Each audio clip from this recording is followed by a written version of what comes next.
Hello, this is Sam Simon, also known as Dementia Man, for the week of December 23rd, 2024, my video blog.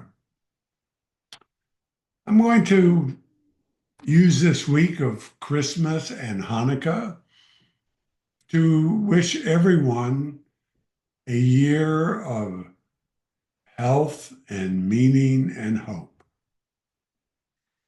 I'm going to do that by providing a little bit of my play and how I do that both on stage and today, too, to share with you how I hope to have a year of meaning and hope in 2025.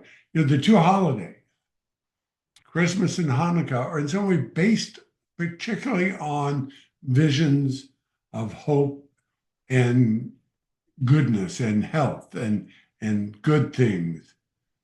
Hanukkah, and I am Jewish, is sort of it's got a military aspect of it. I'm gonna put that aside. But it was when there was a period of time in Jewish history where there had been military losses, where the loss of the temple, the place of worship and meaning in Judaism, had been lost. And it was possible to give up and to walk away and there for there to be an end. And instead, the Maccabees, the warriors from there, recaptured the temple and were restoring the sanctuaries. And they had enough oil or light for one night. And it lasted 8 days. And so it has become over centuries and millennia, in fact, the idea of celebrating that victory, not the military victory, but the miracle of restoration of light. And light and life are similar. And then in Christmas, the idea that a figure in history to the Christians that would become a savior or someone who would help restore light and hope and faith was born on that day and it's now a reminder and a renewal of faith as we enter a new period of time. Well, Dementia Man, in many ways, is a story of hope and faith and trust. And it is my story of from the diagnosis, perhaps like the destruction of something that I was diagnosed with Alzheimer's disease. And this instinct to just give up and accept an end was dominant for a while. How do we, in these times, not just me, but how does anyone with that future find the ability, as I'm trying to find? I am no expert and I'm not wanting to do this as I'm better than anybody else, but my journey through theater, through art, through the love of others, from others, and in finding my way to a miracle. I want to be the exception. I want to be the one, the candle maybe, that lasts 8 nights, not just one night. I want to be able to continue to beat the odds. In any disease, there's a bell curve where most people die. The doctor said, well, you could be, not it could be 5 to 10 years before you get a lot worse. Well, it's coming up on my 6.5 years. And so far, I'm holding on. I want to go for I want to be the one who goes not just 15 years, but for as long as, and say it's healthy until eventually something else will happen. And I think also in the spirit of a miracle is born, a miracle birth, that I'm reborn in some ways. I'm um, I'm sort of like Jacob who wrestled with an angel one night and beat the angel and came up with a new mission, a new name. And but he always had a limp. Maybe this is my wrestling with both my diagnosis and my emotional side of it, but also trying to do everything I can to stay healthy and be active, and to also share good news in the sense of there is a meaningful life with this disease. And if we all work towards a cure, and even before the cure, but other things that help make life with the disease meaningful, we can make a difference in the world. So those are my thoughts this week with Christian and Jewish. But also let me read the pieces of the play. This will only be a few minutes where this type of energy is expressed. And it starts with, I love it. It's the first thing that happens on stage. It's a bit dramatic. Everybody is invited in. The lights are down. They somebody reads an introduction, and they welcome to me on stage, and I walk out on stage, and my first words are, "This is how it ends." Oh, I'm not going to die, at least not right away. I'm just going to go away, transform, become someone else. Alzheimer's disease. It's what I got. There is no doubt, and there is no cure. So now, in my 80th year of life, as I begin to disappear, I need to decide what to do. What are my choices? Should I keep trying to make a difference and stay around and cause trouble in the world? Or should I simply vanish?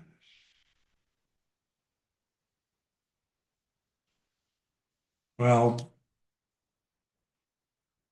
those are the choices many people face with this disease.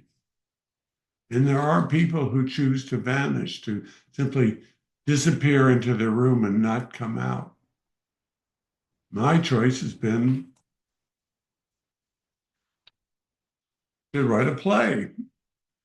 So the next scene where point is made a little bit more dramatically is when we get the diagnosis.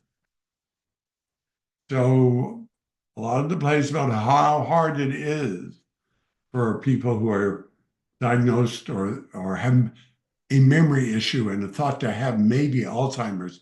How do you confirm you have Alzheimer's? Now, some news this year has been that there are new, less expensive tests that might tell you. But when I got diagnosed in 2022, it was going to take getting a brain scan, a PET scan with contrast, and they were costing $3,000 to $5,000. They still do. And when we met with our neurologist, he said, "We need to get you a PET scan. You should know many people don't do it because they're so expensive." But then he told us that he knew the folks at a memory center in downtown Washington, and I was able to qualify for a drug trial, and I was able to get the scan, the PET scan, and it was going to tell us, did I have Alzheimer's or was this just normal aging? I got the PET scan, and the moment in the play is when we come back to see our neurologist. And it goes something like this. The results of the test are sent to our neurologist, Dr. Banks. And of course, it takes another 3 weeks to get the appointment. Now, I should have recognized that if it's only 3 weeks and not the normal 6 weeks, something might be different. And when we walk into his office, we can already tell that something's new. The person from behind the desk comes out to greet us. They don't take us into a treatment room. Instead, us, Susan and I, walk down to his private office. private office. He knocks on the door tentatively and opens it. There's this moment we can just stand at the door and see Dr. Banks sitting behind his desk. His head is down. He's not even looking up at us. He motions us into his room. I close the door. We sit down. There's this brown folder on his lap with full of papers, and one white piece of paper is pulled out. He's looking down at it. He says, he looks reserved, more reserved than we've ever seen him. He says, I think we're at a new diagnosis. And then he mumbles, early stage Alzheimer's. There is an infinite moment when the universe stops. So what, in retrospect? We don't react. We don't ask him why or what it means. We just capture the moment. The energy in the room communicates that this is not good news. It's not good news. Hell, he just told me I have a terminal disease. Alzheimer's is not curable. It's worse than cancer. I'm going to die. There is no cure. Does he say that? No. He just mumbled, early stage Alzheimer's. So that is how I confront the disease and walk out and have to decide what to do. One of the choices is, should I go to Switzerland and take the cup of poison? It's called accompanied suicide. I got to do that. If I'm going to do that, I got to do it soon, because you have to be sane or competent to go to Switzerland and kill yourself. Or maybe I could just wait, have some more productive, meaningful years. And then when I sense things are getting really bad, just get in my car and drive down to the Chain Bridge, park the car, walk into the center bridge and jump into the Potomac River if I have the guts. So what this play is about, and what my life is about now, is having the determination, a vision, to live a meaningful life with a terminal disease, where during this period of time, I may well become someone else, not something else, someone else. And so at the end of the play, I sit back down in Switzerland. That's the set, 2 chairs and a table and a pink cup of poison. Say, maybe I should just stay. Well, I actually say the line actually is, maybe Susan is right. She doesn't want me to kill myself. So maybe Susan's right. Maybe we should just take Switzerland off the table and see how many meaningful years, with the help and support of my family and my friends and our doctors, and maybe even you, the audience, too, and see how many more I call them troublemaking, meaningful years are left in me. So that's what I'm spending my time on these days, performing the play, the actual dance. In 2024, over 1,000 people have been able to see the play, to see the hope and goal of trying to be the outlier, the one who survives, and making the best of whatever time I have left, by not only telling the story, but signing up for drug trials and in as many studies of the brain that exist, driving Susan a little bit crazy.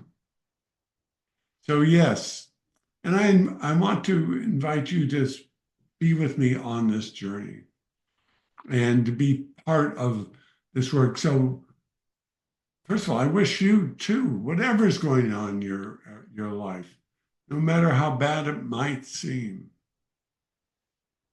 there is light. There is another year ahead. We hope. And if not, if it's my year to go, I want to do it in a way that my life has had meaning, not just for me, but for the world and in the places where I can make a difference. And I hope you too have that. May your candle last many more nights, and may your Christmas and many more Christmas and the joys in your life, those who celebrate Christmas, be as joyous and meaningful as possible. And I can't do this. And it's charitable, all of you, to do this, to do this journey. I need your help. You can just go to dementiaman.com. I'm self-funded.